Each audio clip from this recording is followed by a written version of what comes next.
All right, the limits of the frontier from 1974 to 1989.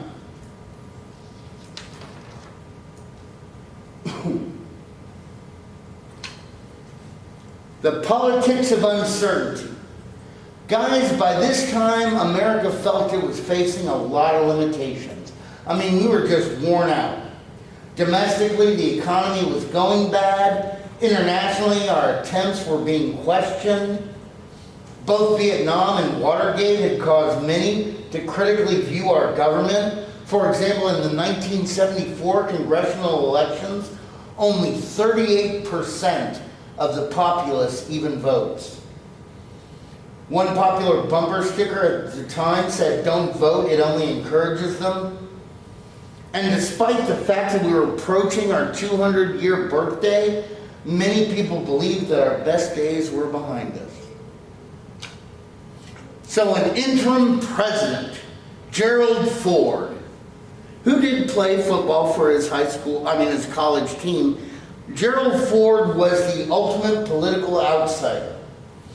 He was appointed vice president after Nixon's vice president, Spiro Agnew, resigned.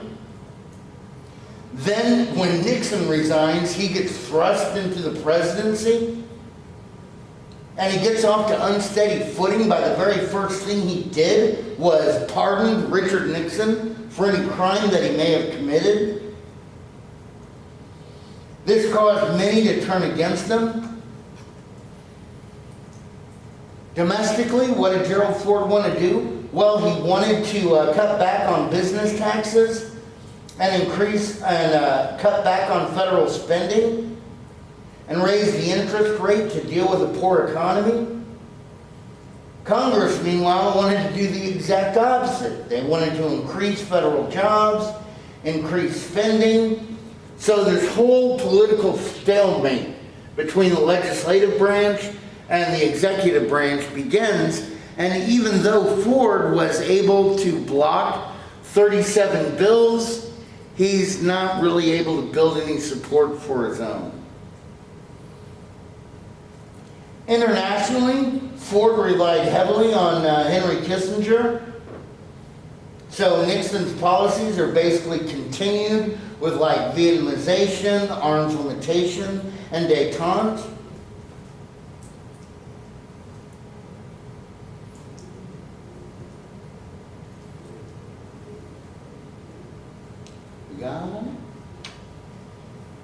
The bicentennial election. Oh, let me make sure this isn't going to get wacky loud. No? Nah, might.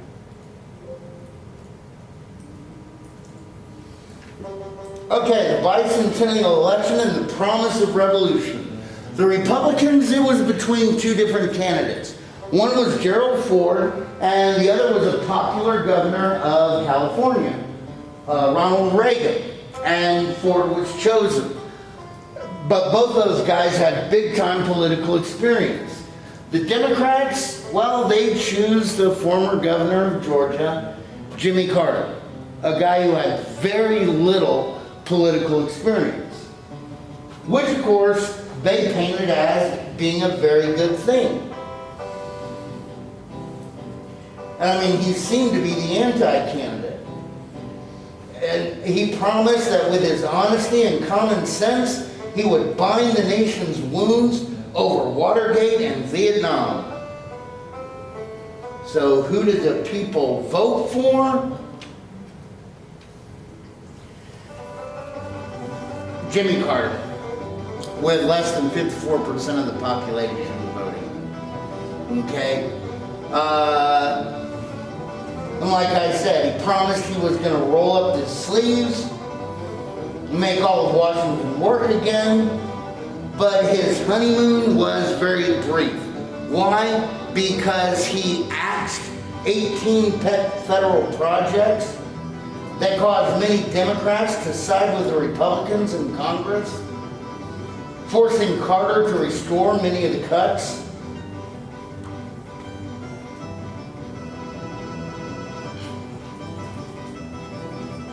Got it? So what are the problems that he is going to try to tackle?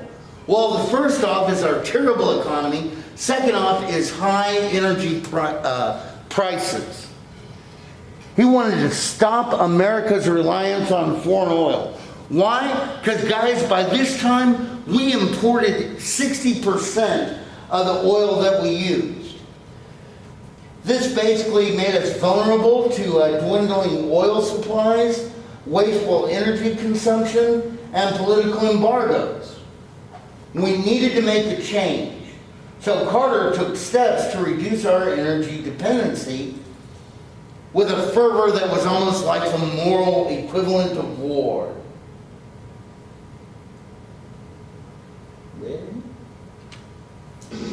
Now, the first thing he did was he asked the American people, hey, y'all can make some changes so that we don't use as much energy, like use public transportation, don't set your heater above 68 degrees, don't set your air conditioner below 80 degrees. If you're cold, put on a sweater, and if you're hot, put on a shirt and shorts.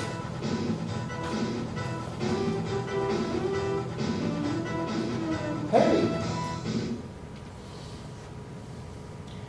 Politically, excuse me, there were more than 113 energy proposals, and I mean, it was a huge sweat. They did stuff like create the Department of Energy, promised research and development for other fuels, special taxes and regulations to prevent excessive profits of energy providers. Well, what was the congressional reaction? Well, while they did create the Department of Energy and lowered the national speed limit to 55, it did little else. Until all of a sudden a surprise revolution in Iran in 1978 made us change our tune. Ready for the next one? Now, one possibility was nuclear power.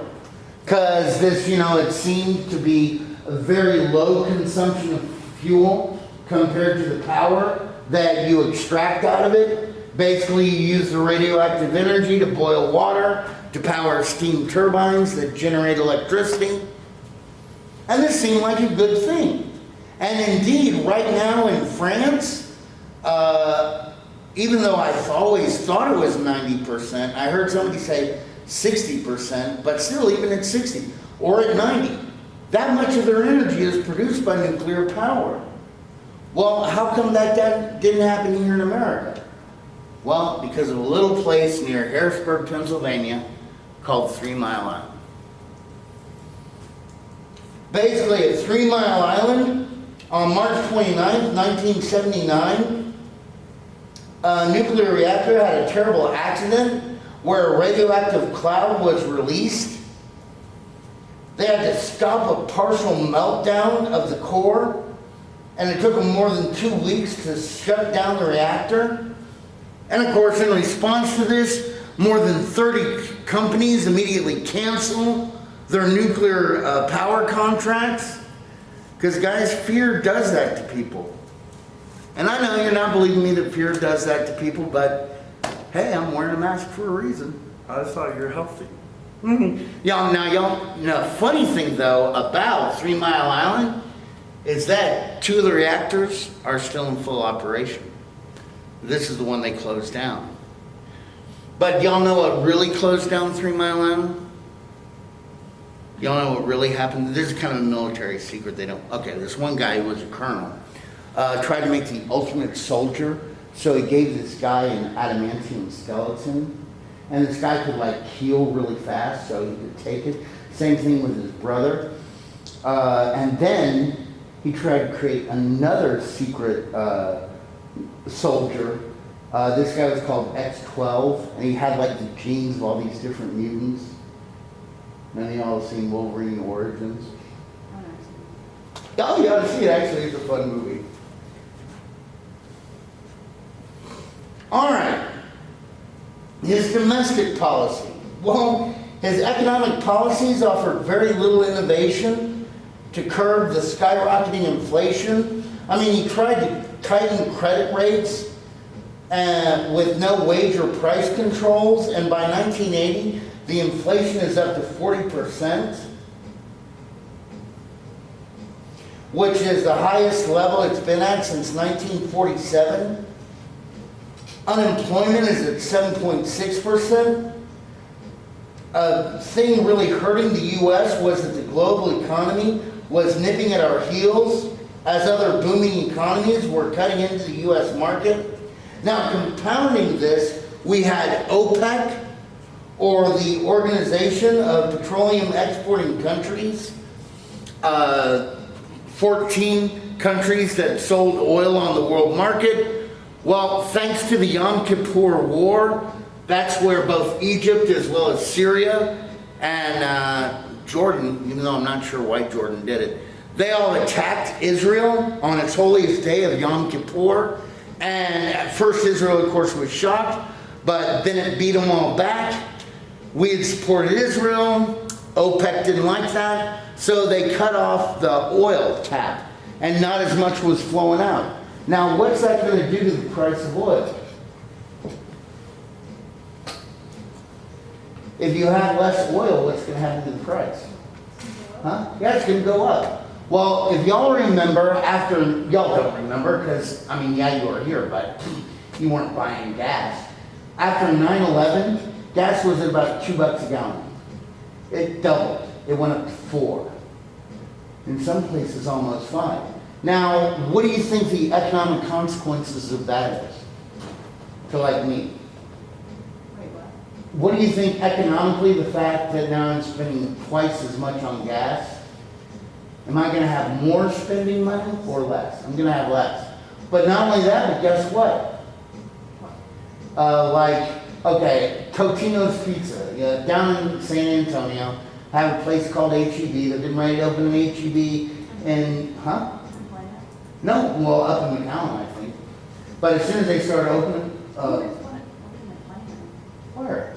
I don't know, but Is it a Central Market or an H-E-B? It's H-E-B. Oh, cool. Yeah, because there's like a big debate of whether I want to be in like Southwood Cliff or in Plano. Hey, listen, once they get a foothold, they're going to be everywhere. Yeah. But they're nice. No, H-E-B is, they're an incredible company. I worked for them when I was in San Antonio, and when I was doing an adjunct faculty gig there, you know, I did the adjunct faculty, then I be an assistant manager, whatever, and okay. So that was like a lifetime ago. Anyway, when I was there, I started a little retirement thing. Well, 2 years ago, the company, you know, they said, okay, this is how much profit we're going to make. They made more profit than they thought they would. So you know what they did with that extra amount? Huh? Yeah, they said, we'll just give it to the employees. And, you know, this is the same company that when they had power outages and people were in there shopping, they said, okay, leave the store. We're not going to charge you. Just take it. Because it's not your fault we lost electricity. Get to safety. You know, anyway, I worked there for at least 7 years, if not. Anyway, they hunted me down.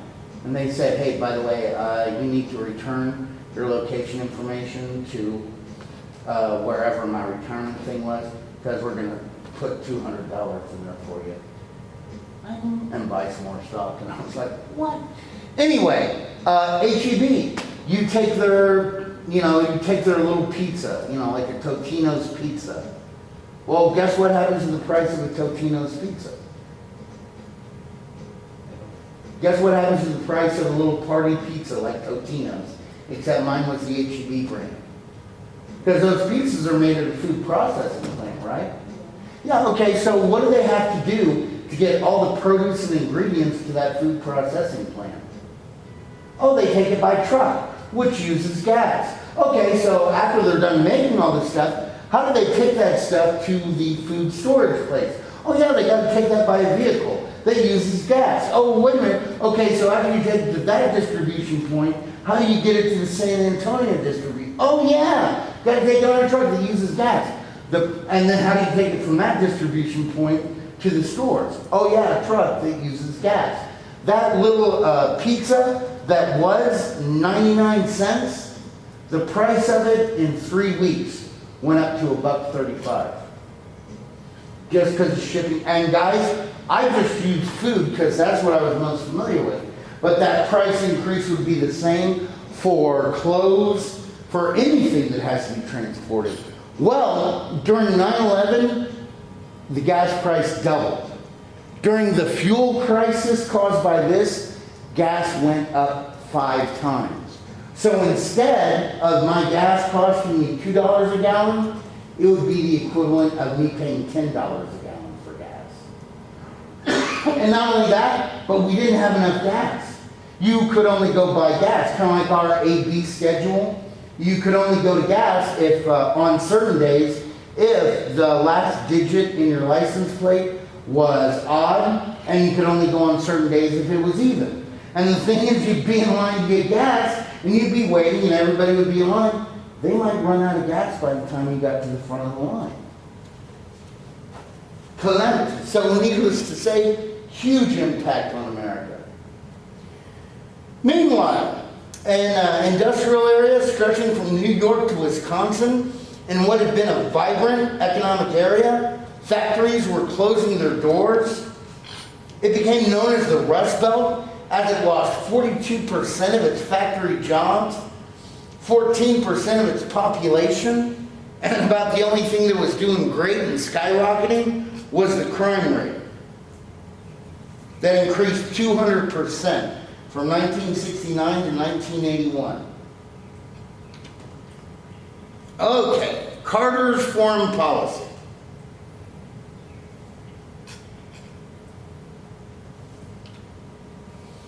Now, basically, Jimmy Carter wants to make a change from our Cold War approach.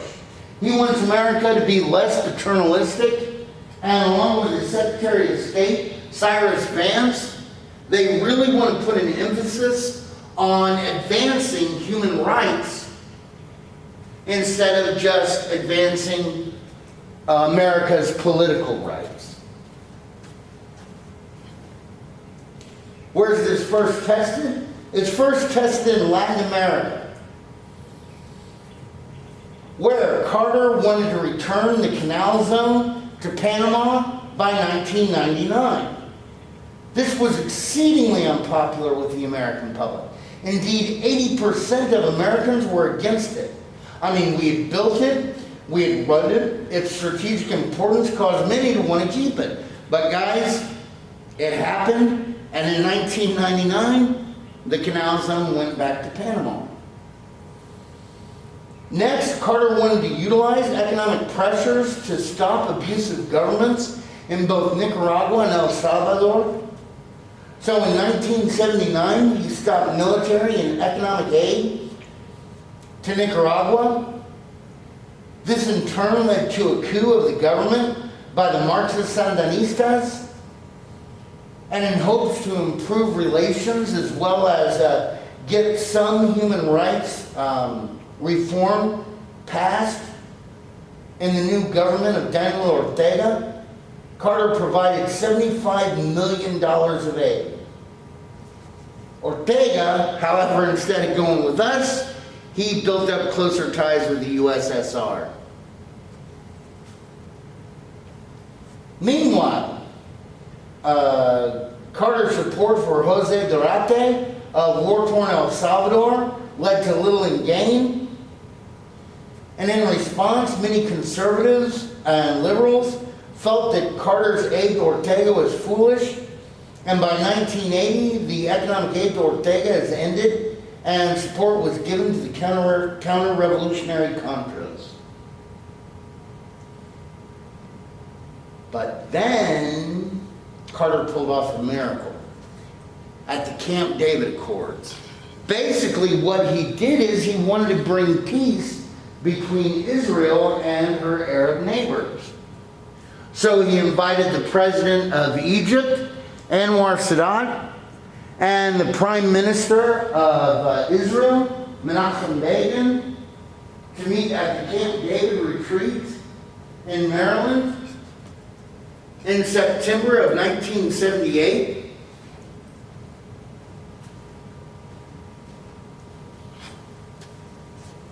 Now, just a little background on these guys.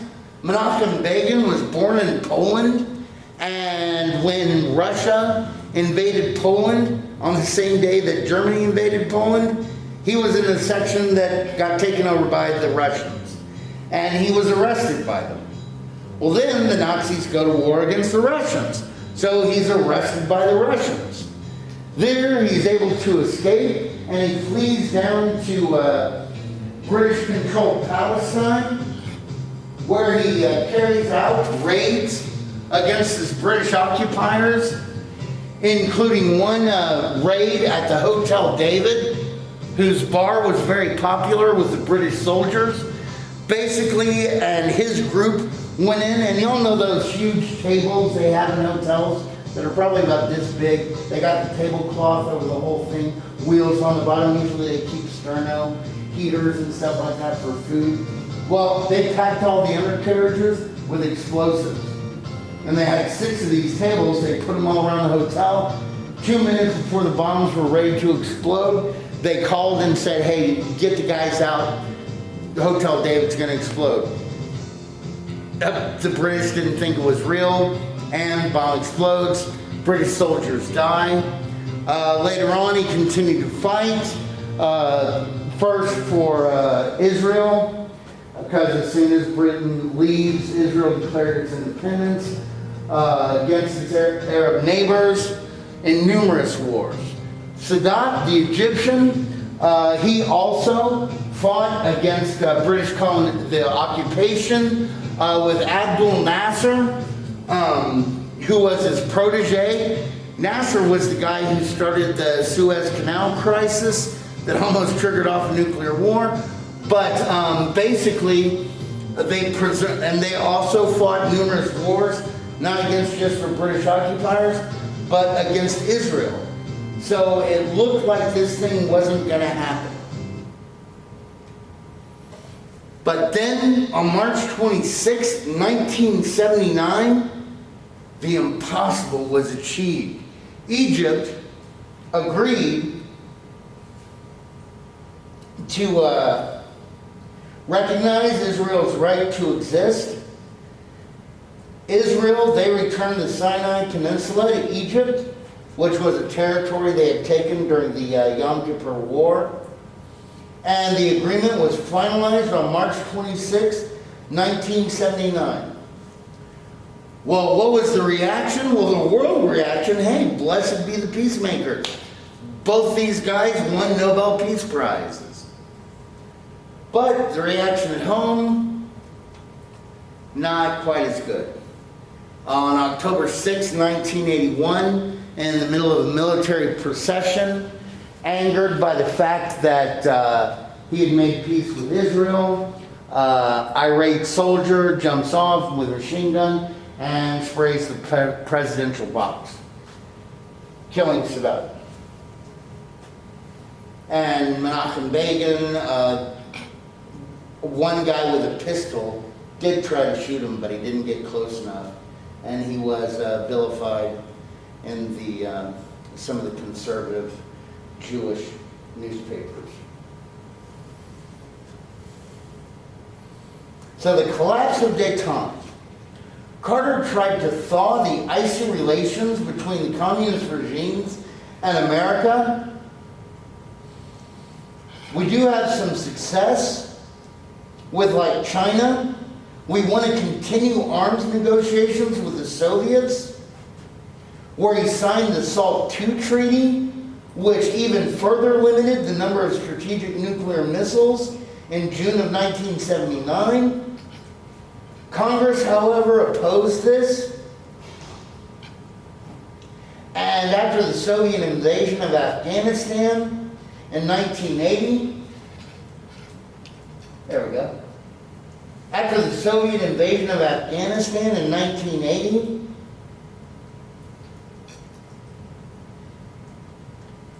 Carter asked the Senate to withdraw consideration of the treaty.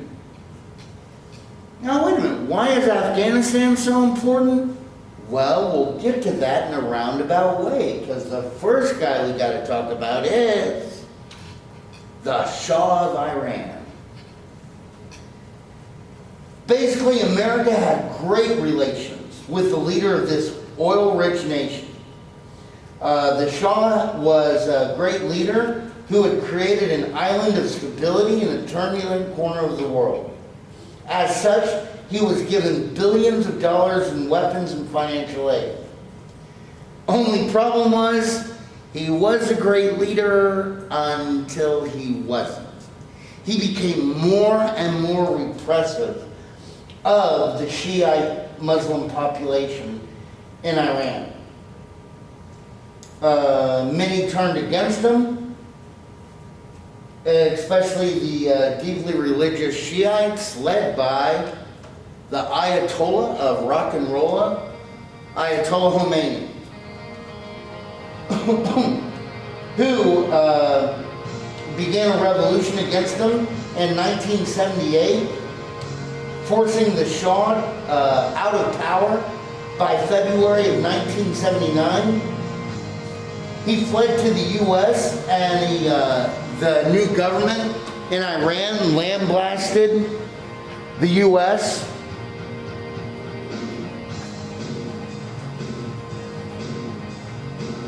Relations remained tense until October 22nd. Y'all know what happened on October 22nd?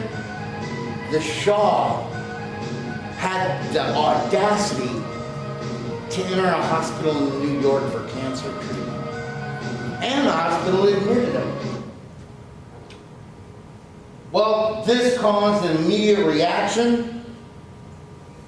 On November 4th, our embassy in Tehran was stormed, and they took the remaining staff of 66 hostage. They parade them through the towns, and they tell America that they're not going to release the hostages unless the Shah was returned to Iran. And Cyrus Vance says, hey, let's negotiate with them instead of doing anything crazy. And through their negotiations, they were actually able to get 18 of the hostages freed. Most of these were women.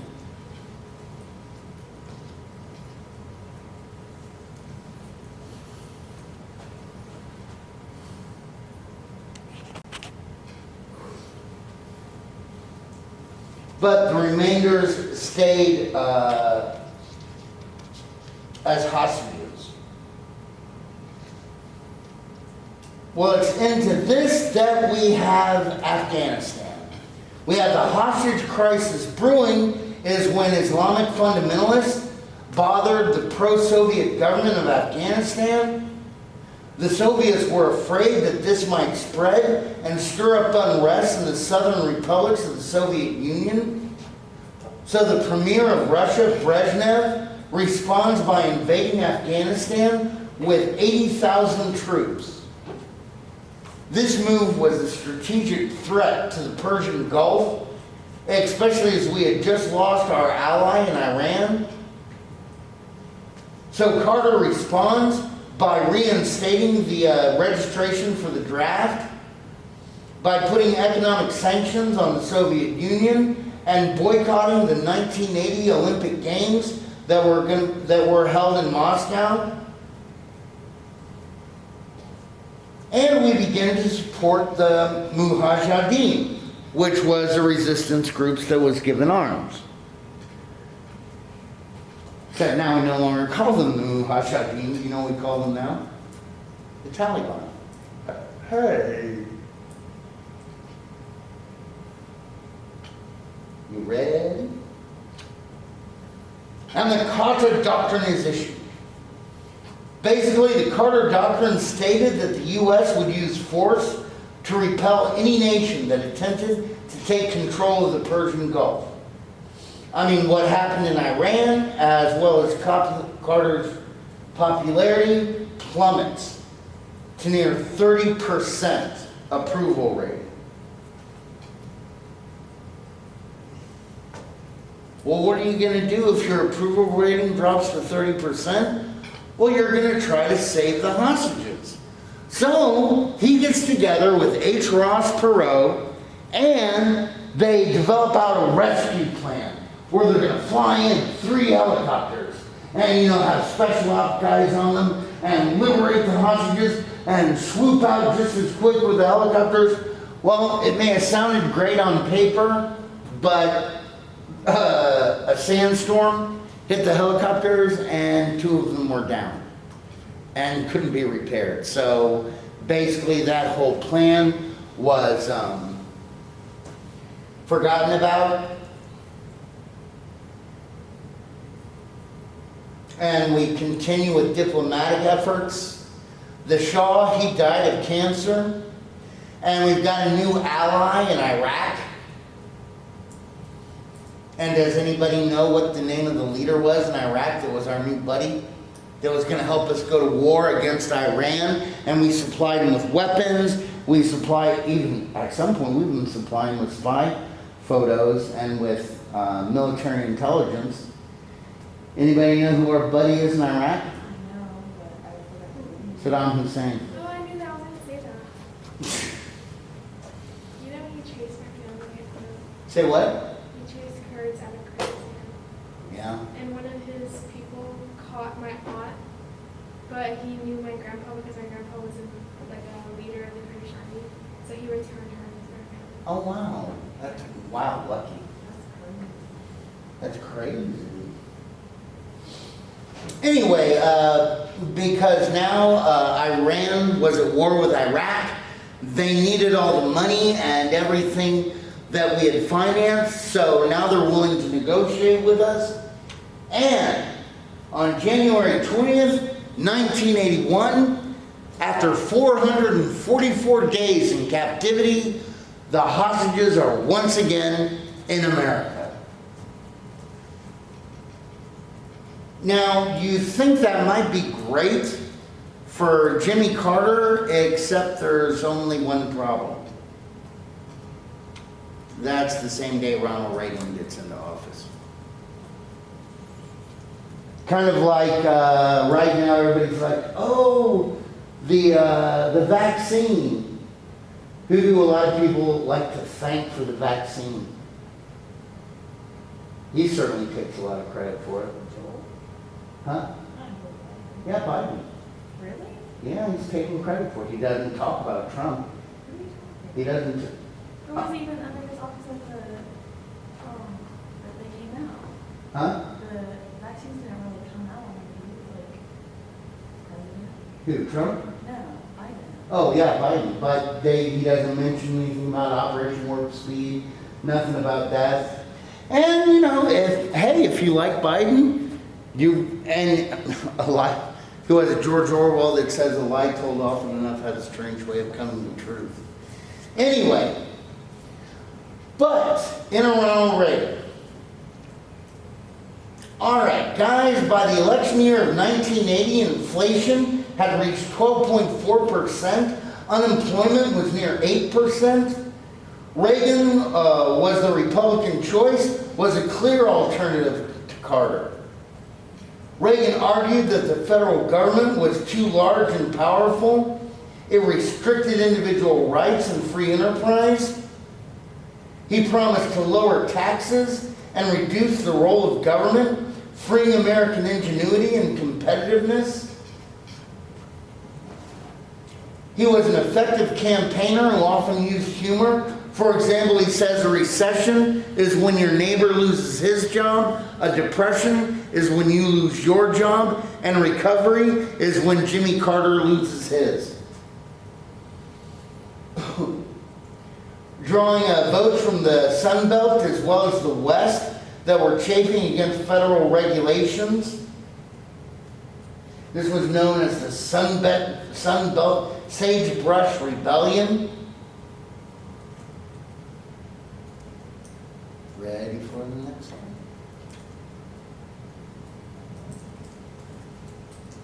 Basically, I just told you a lot of this.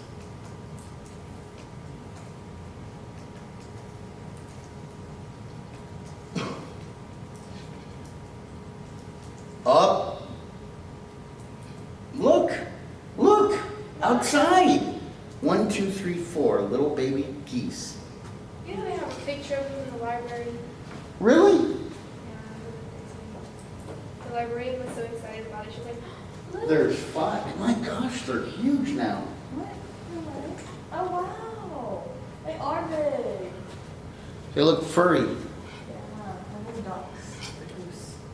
Little baby. So we have the election of 1980. Basically, he also got help from the New Right, which was a conservative movement opposing the political and social reforms that had developed in the late 80s and in the late 60s, and demanded less government intervention in the economy and a return of traditional values. It attracted many with the hope of economic and social stability. And when the voting smoke cleared, Reagan had over 51% of the popular vote and 91% of the electoral vote, winning 489 electoral votes to Carter's 49. And we're getting ready to push into a new conservative era.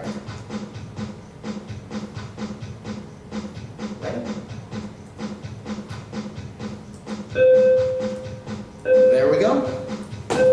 All right, guys.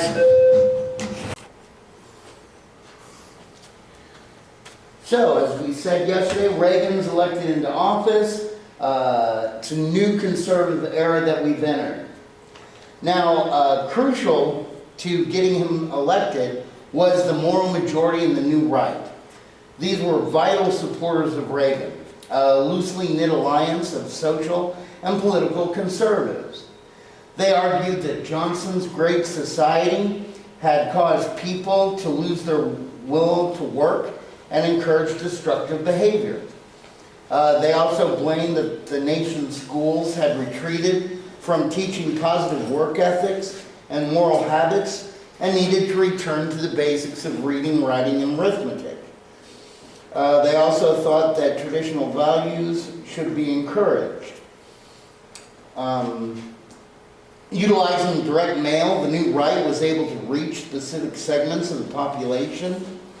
Highly visible members were evangelical Christian sects, especially televangelists that did not hesitate to turn religion to politics. Like Jerry Falwell's Moral Majority was a political lobby that reached more than 500 television and radio stations, so they're able to reach millions of Americans. He called his listeners to wage political war on politicians whose views on the Bible, homosexuality, prayer in school, abortion, and communism were far too liberal. Indeed, my grandfather worked for the Moral Majority as a volunteer, and he would go somewhere in Tyler, pick up all these pamphlets and go and deliver it around to the local churches, where it told them these are, this is where the candidates stand, and would have a green check mark if it was a good thing, and a bad red X if it was a bad thing. Now, you did have some scandals of the televangelists during this time, like Jim Baker, who was a cousin of Jerry Lee Lewis, and Jimmy Swaggart were both caught in adulterous affairs. It weakened the movement, but the New Right still was able to raise money and support for Ronald Reagan. Now, Reagan basically was a very hands-off president, very laissez-faire. He wanted to restore the economy, was to suppress the cost of social programs while increasing military spending and reduce taxes and government restrictions. His economic plan was called Reaganomics, which was big on supply-side economics. In other words, reducing taxes on the wealthy and increasing money available for investment would stimulate the economy and benefit everyone. Now, basically by saying that, it's by giving the rich more money. What do people want to do with money? Well, spend it, but most people, especially rich people, want to make more money. Yeah, like reinvest it. And if you make your money by selling computer chips like TI and you get a tax break, you're going to invest $3.8 billion in a new plant that you're building off Renner near Kuwait. Now, in order to make those chips, you have to hire more employees. So I'm going to have to pay you guys, so you guys are getting more money, and I'm going to need, maintenance to take care of the machines, and people to clean up afterwards, custodial. I'm going to need people to deliver the stuff around the country where it needs to go. So I'm going to have to be hiring a lot of people, but I'm going to be getting a lot of money back. But you guys are also going to be getting more money because now jobs and opportunities are created. To combat inflation, he kept interest rates high, and to stimulate personal and business growth, Reagan reduced taxes. Indeed, in 1981, he passed the Economic Recovery Tax Act, which cut taxes across the board, 25%. Now, he raised military spending, but to save on costs, especially now that we've reduced taxes, he cut $25 billion from social programs, including like food stamps, aid to families with dependent children, and job and housing programs. He also reduced the money paid to states for Medicare and Medicaid. Well, what were the results? The immediate results were like inflation dropped from 14% to 4% by 1982. But economically, the growth didn't happen in 82. You still had small businesses and farms facing bankruptcy. Unemployment rose to more than 10%. Meanwhile, our trade deficit was soaring. We'd gone from a surplus in 1980 to a deficit of $111 billion in 1984. But then, after just 1 year, boom! In 1983, the recession is over. What ends the recession? Well, things like miniaturization, satellite transmission, the video cassette recorder, and personal computer industries were opening up new opportunities. You start to have this whole culture of success that fills all media, where one real estate mogul y'all might be familiar with, Donald Trump, began to call himself the king of the mega deal. Many young Americans begin to search for personal economic gain. For example, in 1974, only 46% of college freshmen and high school seniors listed being financially successful as their first priority in their lives. By 1986, 73% of college freshmen put being very well off financially, and 63% of high school seniors listed making lots of money as their first priorities. Basically, a new creature had arisen, that of the yuppie, the young, upwardly mobile urban professional. And under Reagan, the rich got richer. The wealthiest 1% of Americans' economic slice grew from 8.1% to 15% of the economy. Reagan's deregulation led to a speculative boom. Savings and loans were deregulated, and they moved into risky speculative ventures and investments. But what happened to the poor? Well, the reduction of social programs, it did reduce the amount of people on welfare rolls, but the number of people living in poverty and homelessness increased. The federal and trade deficit persisted.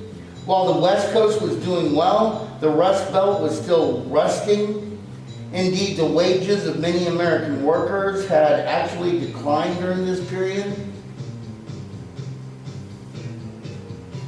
Ready for the next one.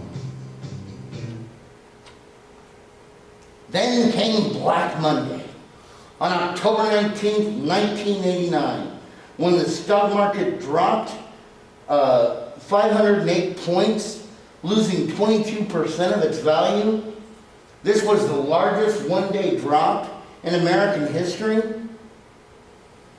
Quick action by the Federal Reserve, however, by lowering the interest rates and pumping money into the economy, stopped the panic selling. And when the panic selling was over, slowly the stock market began to move back up. But because a lot of the savings and loans had done some risky investments, including stocks, savings and loans started going out of business left and right. Like the Lincoln Savings and Loan out in California lost $2.6 billion of its depositors' money, and its president, Charles Keating, was indicted for fraud. And overall, the banks lost $500 billion. Now, the U.S. government, because most of those savings and loans were FDIC, which means that the federal government, this was started under Roosevelt to get money, to get people to put their money back into banks. The federal government says, hey, we say this is a solid bank and we'll give you back in Roosevelt's day, I think it was $5,000 today. I think it might be $1 million, but I'm not sure. Anyway, how much money, the problem with that though is that how much money does the government have? Zero. Who has the money? We do. How does government get that money? Through taxes. So basically, the American taxpayer has to pay that money back. That's what's so funny about like the stimulus checks, the COVID. They're doing nothing but giving me my money. Oh, and by the way, I'm going to have to give it back to them one of these days with interest. And did any of this affect Ronald Reagan? No. His popularity didn't go down. He was kind of known as the Teflon president. Well, then we get Reagan's second term. For his re-election, Reagan promised a new day of economic expansion, morality, and a national power standing tall against communism. Well, what about the Democrats?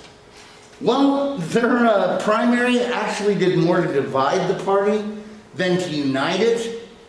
They finally did choose to nominate Jimmy Carter's vice president, Walter Mondale, as well as Geraldine Ferraro, making her the first female chosen for vice president from a major party, like back in either 1896 or 1908, I forget which year it was. There was a woman that was chosen as the vice president, but this was like a minor third party. You ready? And what happened? Well, basically Reagan won an overwhelming victory, taking 59% of the popular vote and carrying every state except for Minnesota. Now, we did have some bad omens on the horizon. Like the annual deficit had gone from $73.8 billion to more than $200 billion, causing America to become the world's largest debtor nation. And if the debt had been spread evenly back then, each American would have had to have paid about $5,000 to get America back in the black. Now, if we did that today, you know how much every American would have to pay the U.S. government, including little babies just born? About $48,000. And that number also is just getting bigger. Ready for the next one? Asserting world power. Throughout the 1980 presidential campaign, Republicans had hammered at Carter's ineffective foreign policy and slipping American prestige. Reagan believed it was necessary in time to use force to defend U.S. interests. So, the Cold War renewed. The center of Reagan's worldview was hostility towards the Soviet Union. claiming that it would commit any crime, lie, or cheat to achieve world conquest. America's grand role was to defend global freedom against communism. And Congress supported Reagan with an expansion of the military budget, spending billions building up military branches, including funding research for like stealth aircraft, like the B-1B bomber and the stealth fighter. Those are products of that right there. And they also started a program called the Strategic Defense Initiative, which was kind of a controversial program that basically we would build lasers that would shoot down Soviet missiles. And from 1983 to 1989, we spent more than $17 billion on the program. Now, wait a minute, why did we spend so much money building up the military? Because remember, guys, for all the money we had to spend, the Soviets had to spend that much, if not even more. Like, especially against this. How are you going to fight against something you have no idea how it works? In the Middle East, in Afghanistan, the CIA continued to fund and supply the Mujahideen, which Reagan called the freedom fighters. Indeed, we even started to arm them with like handheld rockets that they could shoot down the Soviet Hind helicopters with. Of course, you know, it's funny, you know what we call these freedom fighters today? Because eventually they did win. Russia had to withdraw. And in the power vacuum, a branch of this that was a little fundamentalist became known as the Taliban.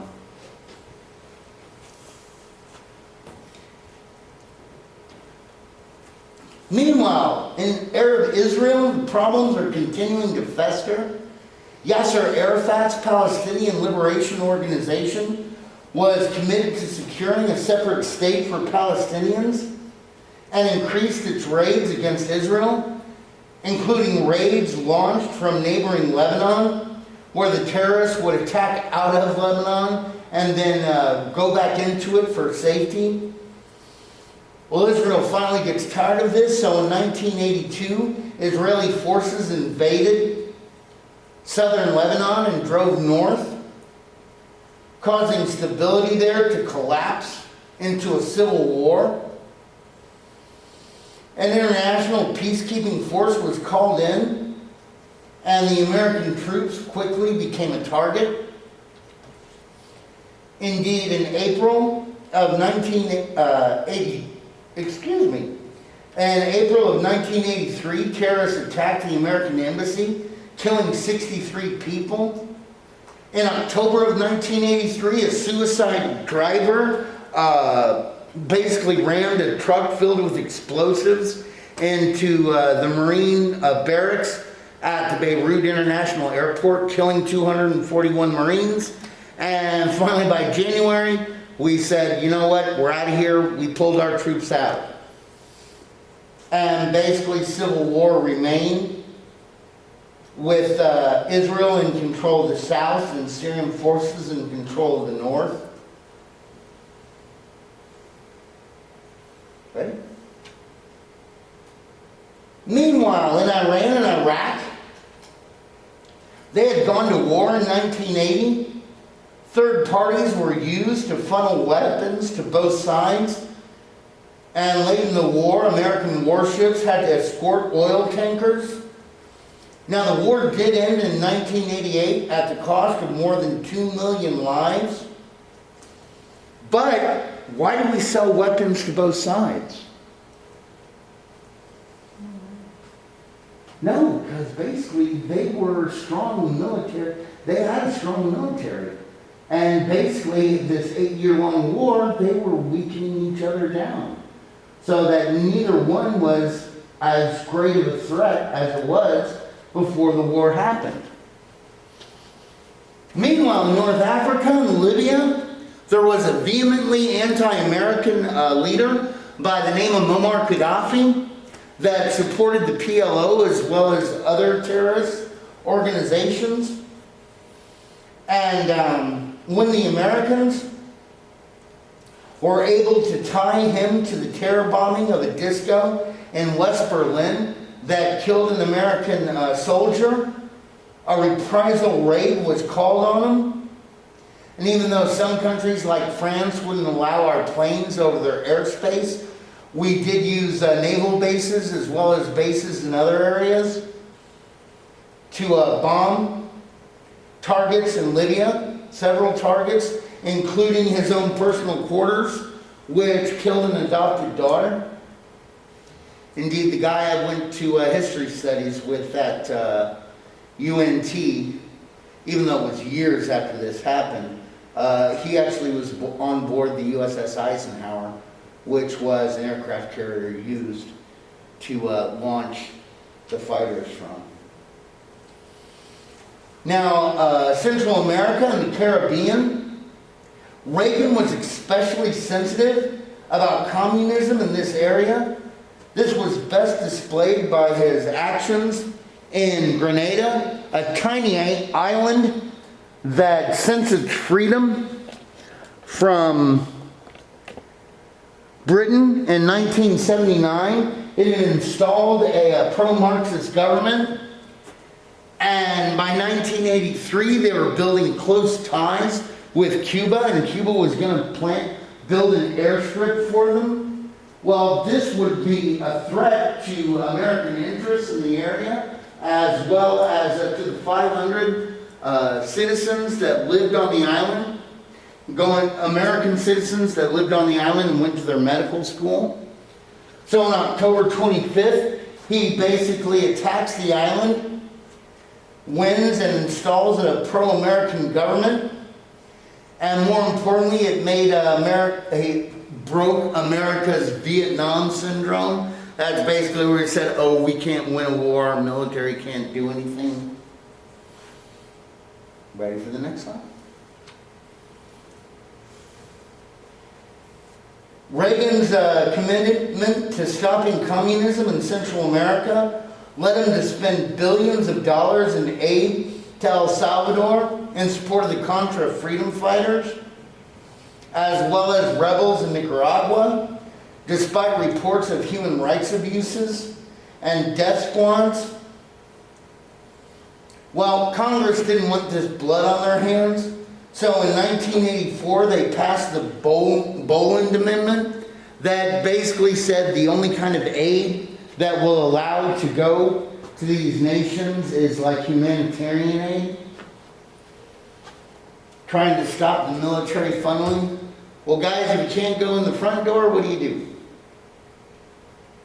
Go in the back. So in 1985, the aid turns covert, and in an arms for hostages deal, weapons were sold to Iran to release some hostages in Lebanon and get cash, which was then sent to arm the Contras. And when news of this deal broke out, 14 months later, you have the Iran-Contra hearings, where McFarlane, Poindexter, and Oliver North were all found guilty. But they were never able to tie anything to Reagan. So again, he gets off scot-free. Ready for the next one? Et finalement, Reagan and Gorbachev. During his first term, Reagan made no attempt whatsoever to improve relations with the USSR. When Soviet leader Konstantin Chernenko died in March of 1985, Mikhail Gorbachev assumed power, and Gorbachev desperately wanted to jumpstart the Soviet economy. He brought reform into the system, and Reagan responded by inviting him to the U.S., and even though Gorbachev turned that down, when they later did meet at the Geneva summit, they both left with a deep respect for the other. And shortly after this meeting, Gorbachev began perestroika and glasnost and began talk about arms reductions. And by December of 1987, negotiations had agreed to eliminate Soviet and American intermediate range missiles in Europe, and the Intermediate Nuclear Force Treaty was signed, a treaty that provided for the destruction of US and Soviet medium-range nuclear missiles and verification of that destruction by inspectors from the other side. So in other words, Americans were there to see the Russians destroy their medium-range missiles, and their agents were there to see us destroy our missiles. And